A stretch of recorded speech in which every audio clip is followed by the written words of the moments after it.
If you're a facilities manager at a university, you know students rely on the cafeteria for breakfast, lunch, dinner, and the occasional late-night snack. So when a dishwasher breaks down and dirty plates pile up, the mess hall can turn messy in the blink of an eye. Enter Grainger.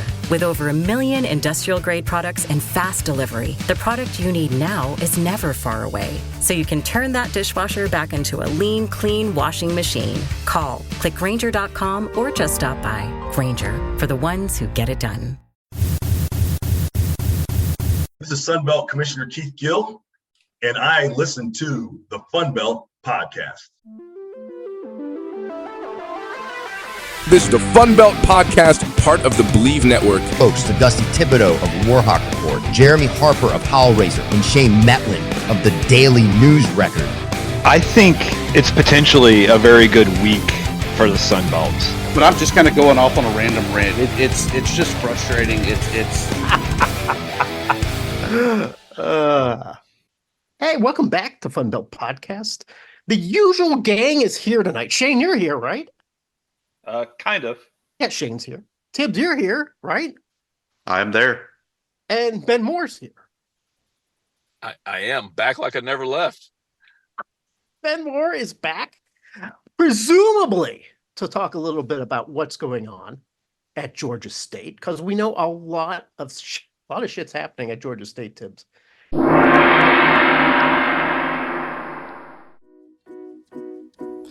BetOnline is not only my favorite source of online betting, it is your number one source for all your summer sports this season, from MLB, golf, NBA, and NHL playoff stats. All the latest stats, news, and scores are available to follow your favorite teams. Get the latest odds and lines, including the latest team matchups, player props, and odds on just about every sport out there. Head to the website today or use your mobile device to get in on the action. Bet online, where the game starts. Now, I'm just going to dive right into it, Ben. $15 million ballpark, is it happening? Yes, official got the stamp from the Georgia Board of Regents today. So we had the agenda on Friday, and we're able to report on that. It's happening. They're moving downtown, going to incorporate the old former Fulton County Stadium, where, of course, Hank Aaron hit home run 715. So they'll be able to break ground, do some things there this summer. The anticipation is basically you put the design out to bid, and then pretty much by the 2026 season, that's where the Panthers baseball program will play. And it was very much needed. Anybody that's been out to Panthersville, it's built, all the facilities in the baseball stadium was built on a floodplain. So that's not super if you're not familiar with just general construction.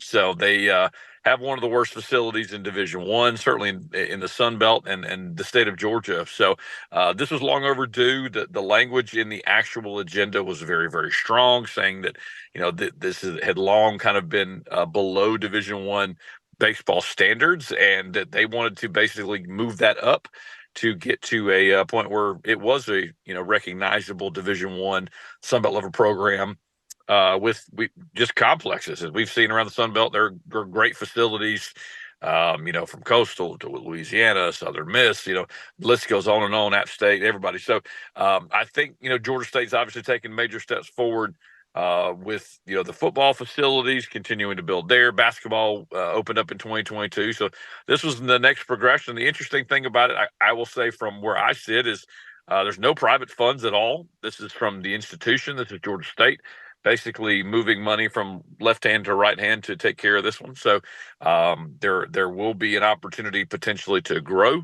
Then the AD said today that could potentially move softball downtown as well. I know there's been conversations about an indoor practice facility for football. So head coach Del McGee certainly likes that as well. So there's a lot of moving and shaking downtown, and certainly a lot more growth on the horizon for the Panthers.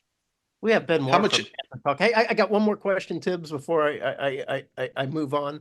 I'm just proud of you, first of all, Jeremy, for saying Georgia State. I just knew you were going to say Georgia Southern. No, I'm not going to do that. God, you think I want that heat on me? Absolutely. No, but you would do it.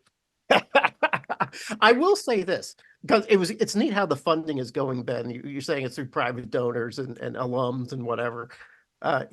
It would be funny if the school went to the state and said, "Hey, we'd like to go ahead and do this project," and they say, "Didn't we already give you a baseball stadium? And what did you do with it? You turned it into a football stadium. Now you want another baseball stadium?"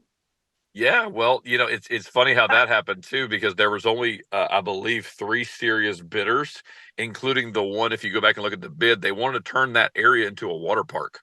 So that could have actually happened. It could have been, Centennial Olympic Stadium / water park. So, maybe a miss there for the city of Atlanta. You never know. The versatility of that stadium just limitless, and I think you could still do it. I mean, add some character to it. The epic slide from the upper, the top level all the way down to the field. I mean, this has opportunity written all over it. You charge folks to go and get a ticket, to slide down the slide, into the end zone. I mean, we can workshop this, boys. We really can. Well, Arkansas State kind of started a water park and didn't quite get all the way there, right? You know what? We had ran out of money. In Texas State, they have the lazy river that kind of goes through campus. I don't know why Arkansas State, Texas State didn't seal the deal on that and get that going through the stadiums. But this is an opportunity that the new baseball park from Georgia State cannot miss. So, congrats. And Rutgers and Ole Miss thought they were unique when they put the Ferris wheel in their stadium. That's right. So, Ben, I imagine it was an easier sell amongst the alum with the baseball team doing a little bit better this year than normal. Like Georgia State, pretty competitive this year. Yeah, they have been for sure. Got up to second, about a month ago. Unfortunately, the bullpen and just volatility has happened. And Coach Brad Stromdale was an assistant coach at Georgia State and then went and started a program literally from scratch. Up in Gwinnett County, north of the city of Atlanta. Came back when Charlie Cobb decided to make a change, and kind of was the guy to build this and really hammering the state of Georgia, going and grabbing Metro Atlanta kids, and I think this also will give him a boost as well. Just go out and get recruiting from 2025, 2026, saying, look, we can come in here and play at a Division I quality ballpark downtown. I mean, to be candid, there was high school stadiums in the state of Georgia that were by far better than what Georgia State was looking at, and then you'd have other teams come in there, whether it be around the Sun Belt or hosting University of Georgia or Georgia Tech, and it just wasn't to par. So there is certainly hope there. They need a new nickname. Of course, the bus lot where they play is basically quite literally where they park buses for local schools, and they had kind of taken that moniker about being the bus lot boys. So maybe the area around there, they're calling the Summer Hill Slammers. I saw that on Twitter, so that may stick, or we can, that may be something that goes to vote. But yeah, there's, I think more than anything else, you've seen just an absolute overhaul really in the last, I think, 7 to 8 years of, football, basketball, baseball, having the next steps. I mean, golf was thrown in there as well, going and get the Bobby Jones course as well. So facilities were a major detractor, I would say probably 10 years ago, for the Georgia State University athletic program. And now they're not. Now you're building on top of it. And certainly there's a lot more to grow and build. And even football coach Del McGee has said as much, saying, listen, we have some more work to do, and there's things to be done. And he's got really big plans in year 1 and year 2. So one thing, I mean, the personnel's changed, the coaches change, the sports change. Georgia State's streaky. How do you consistently, Ben, keep the streak alive where Georgia State shoots out of the gate hot as can be in baseball, in basketball, in football, and then they turn out the lights and it's done? Other times it's, man, do they know the season started? But then at that midway point, they're really just on fire, and they're a team you don't want to play late in the season. How is this a consistently streaky program?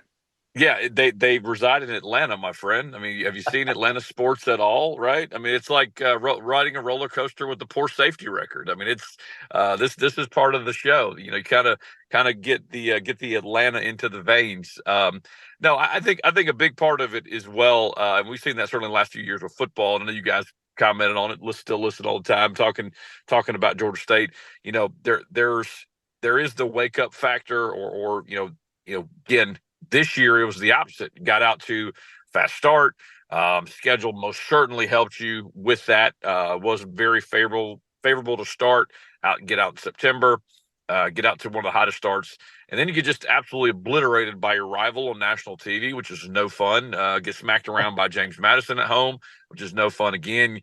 Come down to the end of the regular season and just lose inexplicably to Old Dominion, blowing a 3-touchdown lead there. But being able to turn it around and for another year smack a MAC program in the face in the bowl game, which is certainly what Sean Elliott seemed to do, rally the troops, whether they were streaking or not. Yeah, it's one of those scenarios too where I think there's opportunities as well this fall. I think again, with Del McGee coming in, completely different attitude coming from the University of Georgia, where he was Kirby Smart's kind of enforcer on that staff. He's put a different level of expectation and competition at every single position, and candidly, you have a quarterback battle for the first time, I would say, since this program turned FBS in 2013. So it's going to be fascinating. There's still a few scholarships left, so they're mining the transfer portal and seeing what they can add. But a lot of new faces, as you mentioned, and a little bit of a new attitude, certainly in the football program at this point. Yeah, I was going to ask a little bit about Del McGee, and we all liked Sean. We loved Sean Elliott. We loved his energy. We loved his head-buttedness. I know Tibbs was a little intimidated by him. Tibbs was a little bit afraid that he was going to cave in his skull with one of those headbutts. How different is Del compared to Sean? Very, very different. Very much a low key guy. Is not super loud. Not going to be the high energy guy. Very, very organized. Has been a guy that's been a coach in the Sun Belt before. He wanted that Georgia Southern job. He was on Willie Fritz's staff.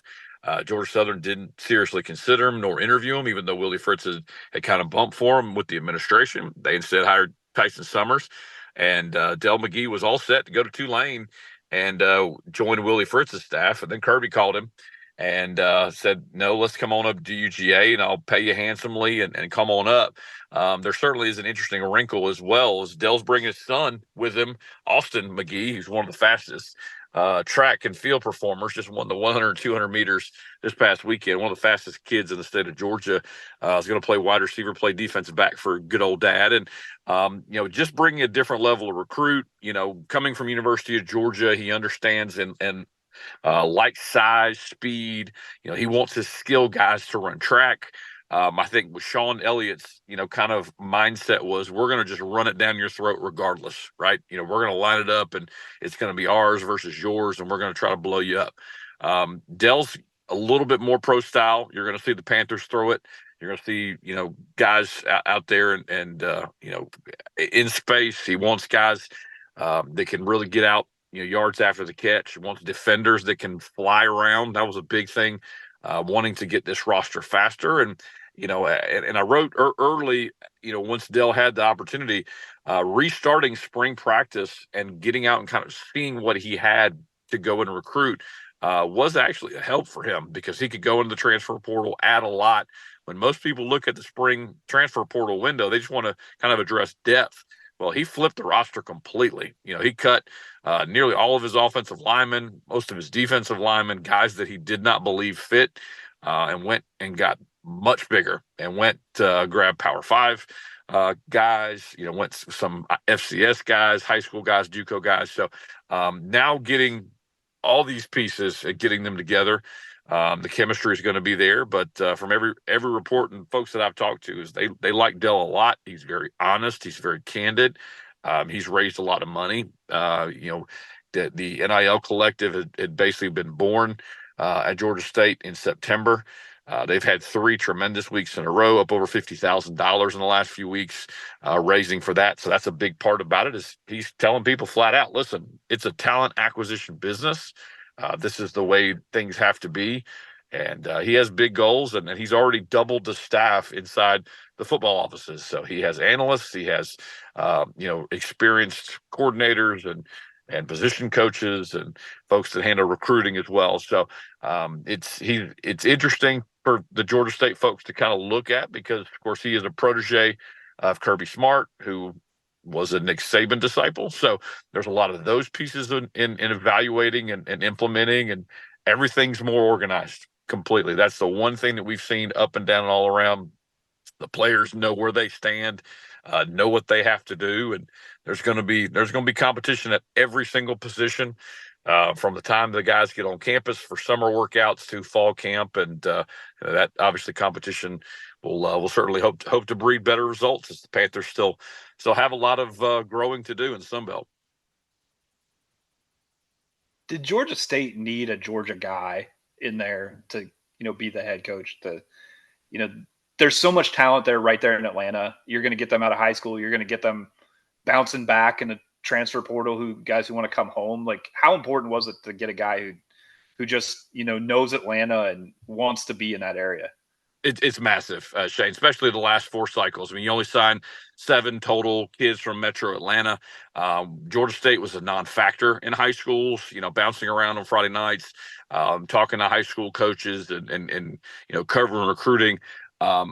Georgia State was a non-factor, for a lot of these kids. They miss on them the first time, or didn't offer them, and then they were going to teams that they played on Saturdays and were beating them, and it got to the point where Dell came in within a week and basically set up an entire Zoom call with every high school coach in the state of Georgia, and he basically told them, listen, there are 2 areas that this staff will recruit. And his motto of recruit or die basically is plastered everywhere and known everywhere. But he's going to recruit the state of Georgia. He was a high school coach here, basically in South Georgia, and Carver Columbus High School. And he said, we're going to recruit the state of Atlanta. We're going to find the best kids in Metro Atlanta, try to keep them here. And he's really also selling the opportunity of Atlanta postgraduate, right? There's a lot of opportunities here, a lot more businesses moving in here near Georgia State, and even Georgia Tech's campus, which is 2 miles up the road. And that's something that, a lot of fans and a lot of alums have basically begged for a long time, because you see Metro Atlanta stars exiting the state and leaving and not coming back, or beating Georgia State. So it is certainly a regime change. You're seeing a lot more activity, a lot of kids basically showing up. They may have only been 10 or 15 minutes from campus, but had never even stepped foot on campus. Now, Dell basically has a wide open door policy. If you want to come down, you want to see practice, you want to tour the facilities, you want to speak to them, you want to camp, you want to do anything like that, and you're already seeing results from it. The 2025 class has gotten off to a really strong start. Already had a commitment from a wide receiver from Florida, who's currently the highest ranked prospect ever out of the prep ranks for Georgia State. And he wants to go hit home runs. There's a lot of Georgia State fans that are looking at some of his commits as well when he was at the University of Georgia. He's already stocked the running back room for this cycle, and I would expect more on the way as well, and trying to take big shots. That's the biggest thing. He's not shying away from the Sun Belt or Georgia State or Atlanta. He's recruiting to that now. So it definitely was needed. It was something that was, I think, very, very important, certainly after the 7 years of Sean Elliott and a couple of years there with Trent Miles. But yeah, it's a new day. I mean, they use the hashtag New Atlanta and really trying to bring folks back downtown, and which, again, the perception had become reality that Georgia State didn't want Georgia kids and didn't want Atlanta kids. And Dell's saying, listen, that's the furthest from the truth. We want them here. And he's done very well so far. Like, as you mentioned, with high school kids and kids that were, maybe standouts in high school and trying to finish up their career when they went bigger and badder, and maybe it did work out for them. They didn't play, or they did play or didn't play. And now he's bringing them home for an opportunity. And it's going to be fascinating to see how it all blends. But, he has a plan definitively. We're 2 months away from Sun Belt Conference Media Days. What do we expect out of Georgia State? Where do you see them being predicted in the East and maybe even finishing overall in the Sun Belt? Yeah, I wouldn't be surprised if they're picked last in the East just because of the production. I saw Bill Connolly drop that, I believe, yesterday or maybe this morning, talking about their returning production. It was, 108 or 109. You had so much roster turnover. You lost Darren Granger. You lost Marcus Carroll, one of the best running backs. In the Sun Belt, you have your best receiver go off to Auburn. There's a lot of folks that, are kind of looking at the schedule and saying, hey, you got Georgia Tech, you got Vanderbilt. We know how strong the Sun Belt East is, and but I think they're a team that's going to surprise some people, just simply because of the style of play, especially early. Just because no one is going to have film on this Panther team. It's going to be a completely different style. Offensively, defensively, it's going to stylistically change a bit as well. I am very interested to see where folks, believe the Panthers are, and I would not be surprised if they come up, in somewhere in the middle of the league play in second or third, or just trying to find that out. I know that we got limited time with you, Ben. You're about to have to take off, but I want to talk a little bit about basketball recruiting, not just Georgia State basketball recruiting, which has been really fascinating the last 3 or 4 days, but Sun Belt recruiting in general. I just saw that Coastal Carolina added yet another 7-footer to their team. And I have 2 7-footers on that team. It seems like everybody's trying to up their game a little bit now that Appalachian State and James Madison and some of these other newbie teams have kind of come in and really said, hey, you can make an identity through basketball. And Georgia State was that program for a while, kind of stumbled for a little bit. Where do you see Georgia State coming in basketball as the season starts? Yeah, I mean, it's a big opportunity, right? Everyone wants to make the jump. They saw what James Madison did. They saw what Appalachian State did. They think, there's certainly room to grow there. I think there's also the opportunity for the student athletes as well. They can realize, hey, I mean, you look at the first team All Sun Belt last year. There's not a single one that's back. Those guys have jumped and moved on, and knowing, hey, look, if you come into the Sun Belt and you perform at a high level, you can go get paid elsewhere. There are opportunities. We've seen that in the last 3 or 4 years, where guys can bounce and go bigger. Not to take open up a wound there for you, but like a guy like Norchad O'Meara, right, Yeah, Jeremy? why bring that up? I know, because I missed you. It's been a while, but no, I mean, you got guys up and down now who are popping out, and you're like, hey, did that guy play in the Sun Belt last year? You're seeing that opportunity, and again, I think NIL for folks that are organized is a factor as well. But I think there are programs that are realizing, hey, I have a window here. I can really jump and take some time there. And I think we've seen traditionally the Sun Belt has been very, very top heavy in basketball, right? You have typically 2, 3, 4 teams at the top, and then everyone's kind of fighting for scraps in the middle at times. There's always that chance of saying, hey, we can go out and make this run or go and formulate it together. And, I think the toughest part about it, and Mark Byington said as much, Shane reported as much, and, read his stuff all year.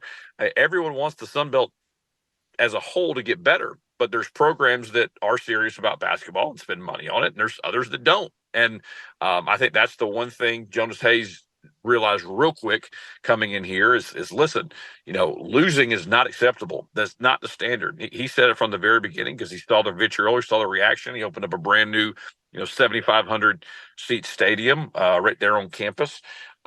You've got big opportunities this year. You host 2 in-state teams in Kennesaw State and Mercer. You have Auburn coming to town. They're making their Sun Belt tilt after going to Boone last year as well. So there's an opportunity there as well. And he's got one more scholarship to play with right now after, basically landing 2 former 4-stars. So he's understanding the critical nature of what he needs to build down there and within the Sun Belt.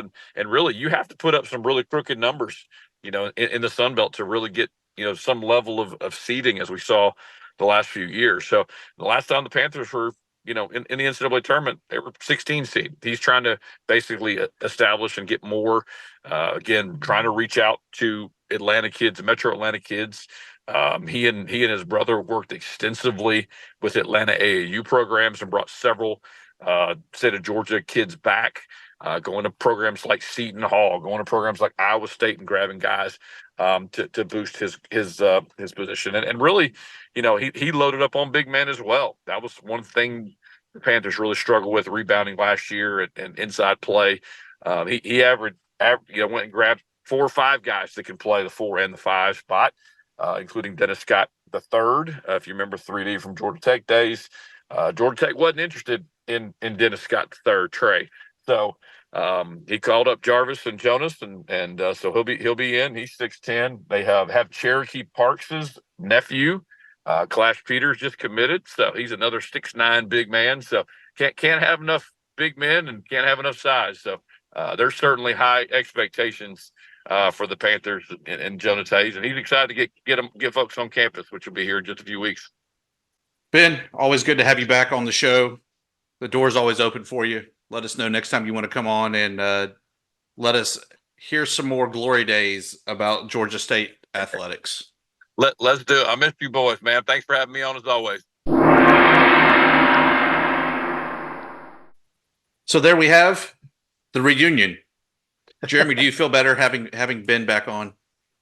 Yeah, man, it's finally good to have a pro on.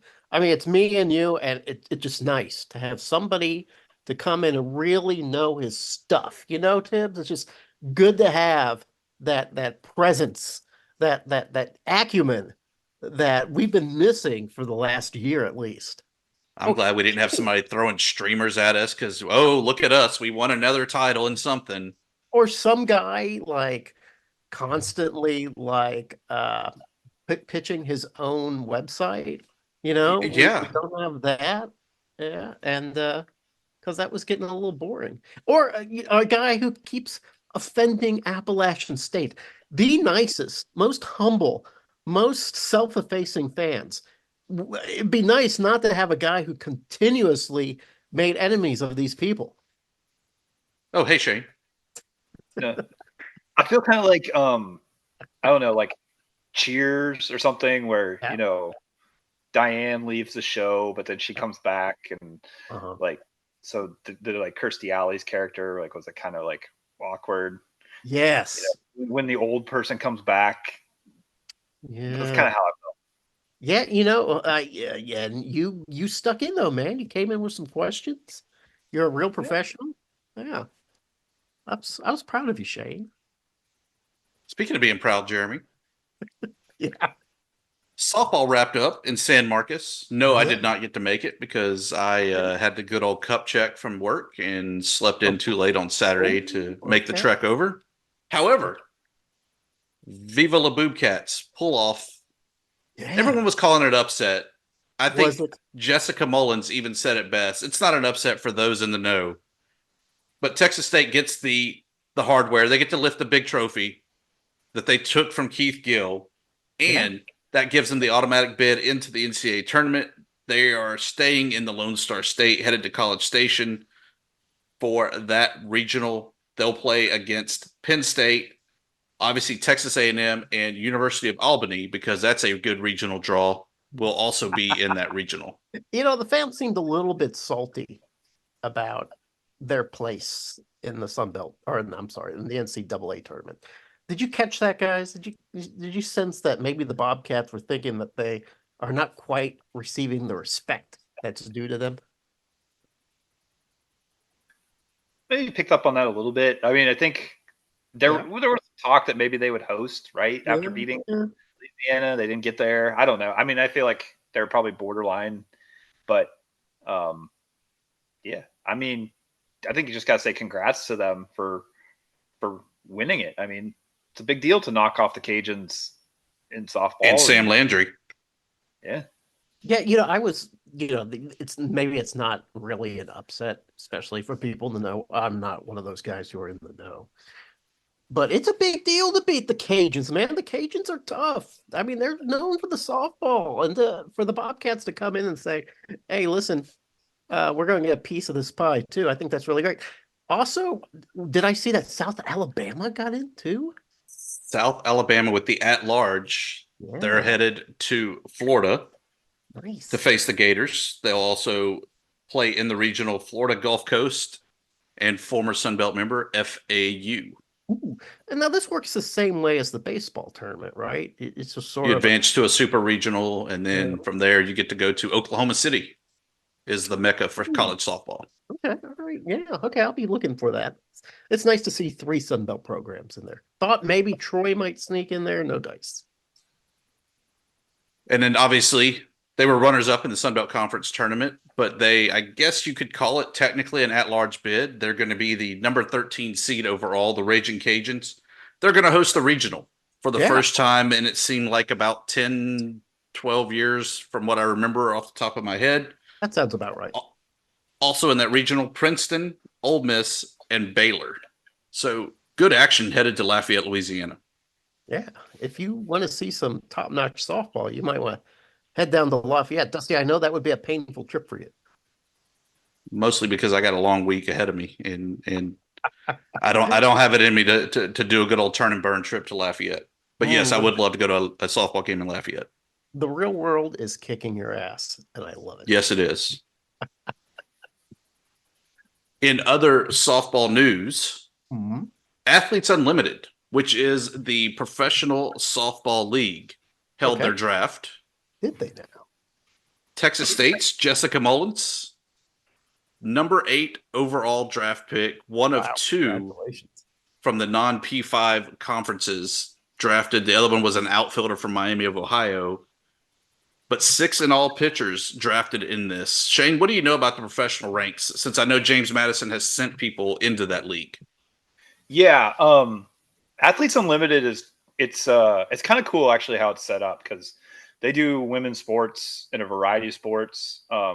They've got softball, they got lacrosse. I think they've got basketball now. It's kind of like a notch below WNBA, but an option in the United States. And Jamie's got some people playing there. Odyssey Alexander's kind of one of the softball stars in that league after she made a big name for herself in the College World Series in 2021. But they do it kind of weird. Like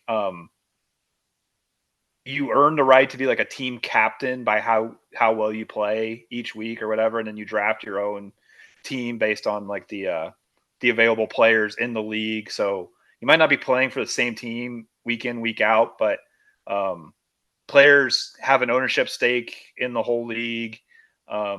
You get paid basically based on performance and stuff. So it's a kind of cool thing that's a little different. And I think a good opportunity just for women sports in general to have some professional opportunities and not have to go to Japan or Russia or wherever to play professional sports.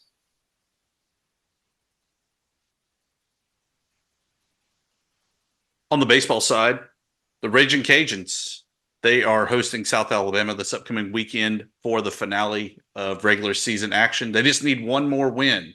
One more, Jeremy. Oh, okay. And they get to hoist the regular season hardware of being regular season champs. That's really cool. Yeah, good for them. They deserve it. The most consistent team all year. Guys, how many do you think are going to make it into the tournament? Because it seems like there's been a big fall off. 3. Okay, name them. Just like softball. I think the Raging Cajuns go. I think Southern Miss. And I think Troy.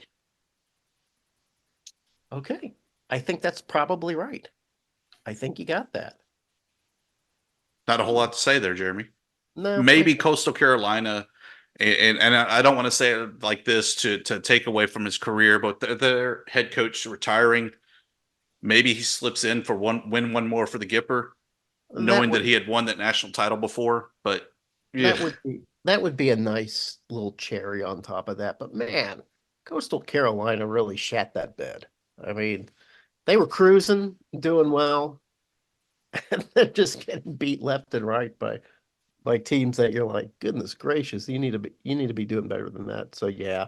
So at the bottom of the Sun Belt list there, who do we have? Shane. I'm going to say Tibbs. Tibbs, who we have at the bottom of the list trying to fight their way into the tournament?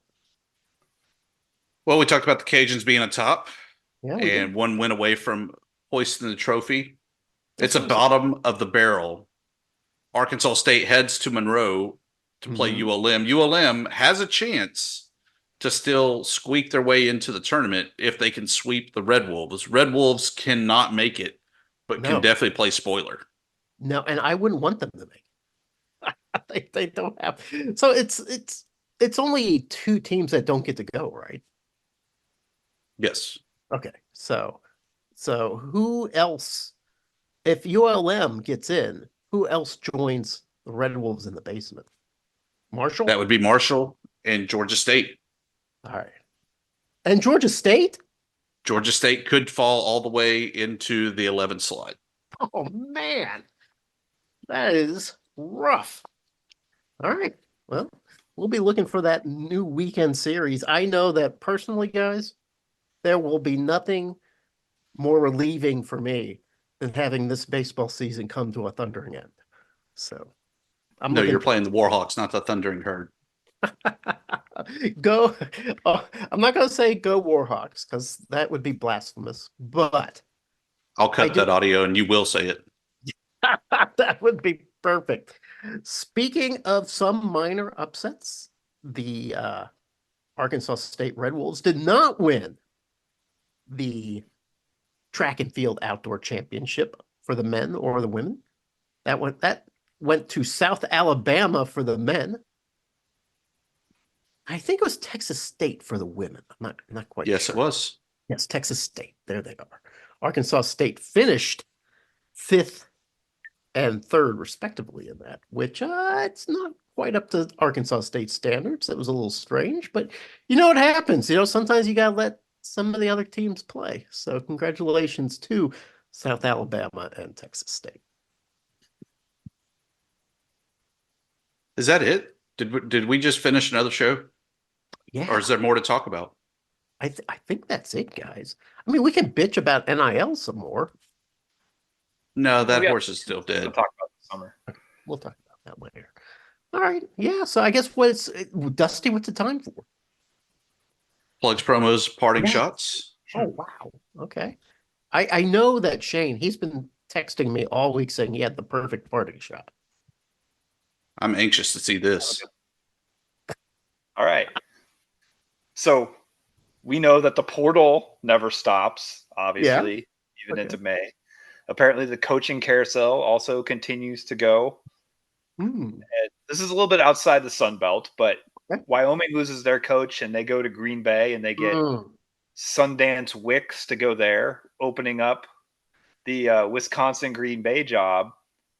And they hire radio host Doug Gottlieb. That was weird. Yeah, it's a little weird. I mean, he obviously was a good college basketball player, comes from a coaching family, things like that. Like, I get it to some degree, but it's, a lot of guys in his position would probably have to, become an assistant first. Yeah. But I'm not going to make a lot of comment on, whether it's a good hire or not. My question is, what if we were going to bring media personalities in to coach a sport in the Sun Belt? Who would we want to bring in? Who would you bring to your school or send to a Sun Belt rival? If we were bringing a radio host, a TV host, a podcaster, who needs to be coaching in the Sun Belt? I would totally love to see Kirk Herbstreit coach Texas State. Because I think he'd suck at it. And so it would destroy Texas State football. But not only that, I hate Kirk Herbstreit. I can't stand the guy. He's not a friend to the G5, but he secretly always wanted to be a football coach. So I would love for him to go over to San Marcos, be forced to coach a group of 5 team to begin with, and then fail miserably at it. That would be my wet dream for that. For me? Yeah. ULM really needs a cheerleader. They need a voice. They need a mouth. I know who you're going to say. He went to a close enough school that he would definitely fit in at ULM. The alum of Northeastern State, Louisiana. Excuse me, Northeastern State University. See, I got ULM on my mind. Jim Ross is who I'm bringing in. The old wrestling announcer commentator is who I want in the huddle, yelling and screaming, hyping up the team, getting them ready to dunk all over the Red Wolves. You had me totally fooled. I thought you were going to say Tim Brando, but you went with Ross. Okay. Well, but Shane, you can't just ask this question, not come up with your own answer. What you got? I'm struggling a little bit because what I want is maybe somebody who has like a giant media empire. Yeah. Oh, okay. Like Bill Simmons. My first thought that comes is like maybe like Portnoy from Barstool or something. But I don't really like him that much. But somebody like that who brings in, like, comes to a school and just like sets it up so like they got all the exposure.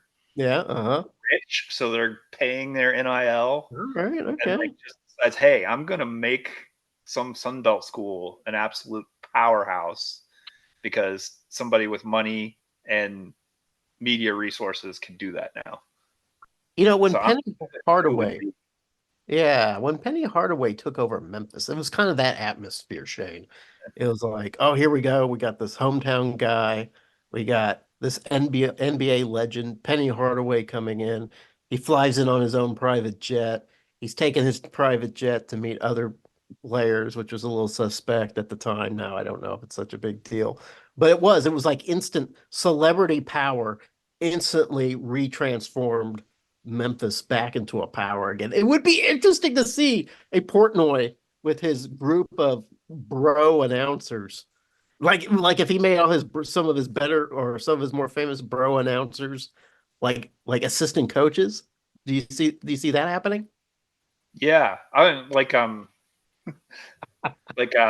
Mark Titus. He could run the basketball program. Okay. All right. Yeah, I think that could be interesting. You know, another guy I always thought would be interesting, even though I grew not to like him so much, was Bill Simmons. You know, he's got a little empire. He thinks he's this basketball wonk. Would love to see him go to North Texas or something. Richard Simmons, you mean? Not Richard Simmons, not the legendary aerobics instructor. Bill Simmons, the sort of New England bro guy who every article is like, that coach breaking up with the Lakers is like you have your ex-girlfriend and she keeps coming by. That's kind of his writing style. I don't know if you've read his stuff. I used to enjoy it when I was a bro. Got a little older, it got a little tiresome, but I feel like that he would be entertaining to watch as a coach. Jeremy, what do you have? Plug promo parting shot. Man, I've been thinking so hard. Like I threw Shane under the bus saying that he texted me with this great idea, even though he didn't. I just assumed they wouldn't. And then he had a great idea. It's like he had something prepared, like a real thought. And I really don't have that. But I will tell you one thing. Like sometimes I just watch random movies with my wife. And she says, all right, you got to easy. We already got to mark it explicit. Not those kind of movies, and not even Bridgerton. This is a movie called Bodies, Bodies, Bodies. Have you heard of this movie? I think it's on Netflix. Yes, it's on Netflix. Have you seen this movie, Tibbs? I have not. I just saw it in the menu.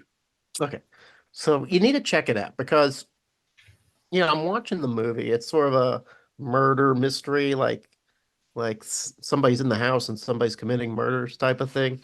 But the characters are these sort of generation.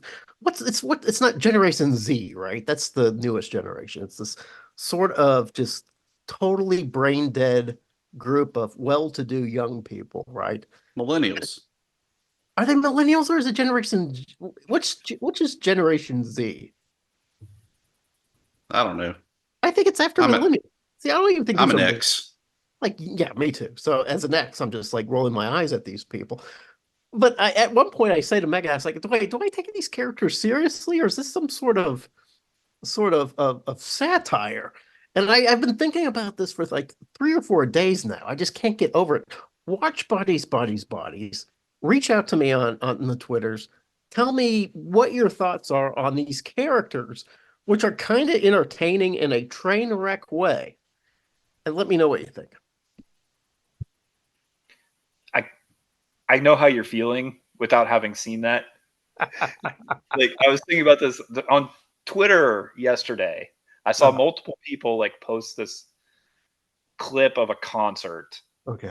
woman singing and walking around the stage, and everybody was just commenting like, "Wow, oh my god," the just very vague comments, and I had no idea if they were saying, "Wow, it was great," or "Wow, it was terrible," Yeah. or what You're not was in on the joke.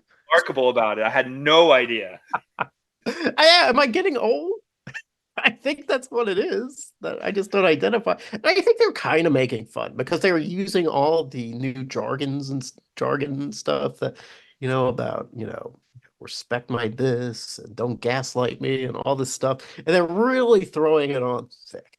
And I think they were kind of making fun of themselves, but at the same time, I think maybe they're treating it kind of seriously too.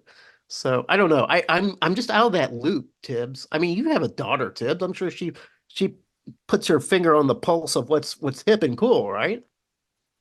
I don't know, maybe. Okay. Does she lead you astray, like into sort of some cool traps? I have profiles set up on Netflix for a reason. That way I don't have to see what she wants to watch, and I don't have to watch what she wants to. And I don't have constant, hey, we think that because you love this sappy movie, you'll love this one too. Ah, okay. Yeah, that's actually a good idea. Yeah, I do that with my sons. Hey, have you seen the three body problem? Did I already complain about this with you guys? I think Probably. I have. Yeah, I'm not going to complain about it again. Just the worst characters in the world.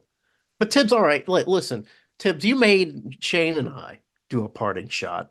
Now, damn it, you've got to end the show with a Cracker Jack parting shot. Congratulations to you, Shane. And Wow. Jeremy, congrats to you as well. What did I do? Oh, apparently 1,500 applicants, that some of which had not even applied, were accepted to go to our fine establishment of the Fighting Ben Moores of Georgia State. Oh, with the admission sending out congratulatory packets and emails welcoming them to the school when some had done nothing more than inquire about going to the school. You're in. You're in. Nice. So now we know how they're able to fund these great facilities that they have, why they have such high enrollment, and why things are so bright in the ATL. Everybody's in. Maybe Arkansas State should just do that. You breathe, you're in. Which actually pretty much the requirements. When I applied at Northeast, my $25 check cleared and I was in. That's the only requirement necessary, Tibbs. Just think if it would have bounced. They won't let you in anyway.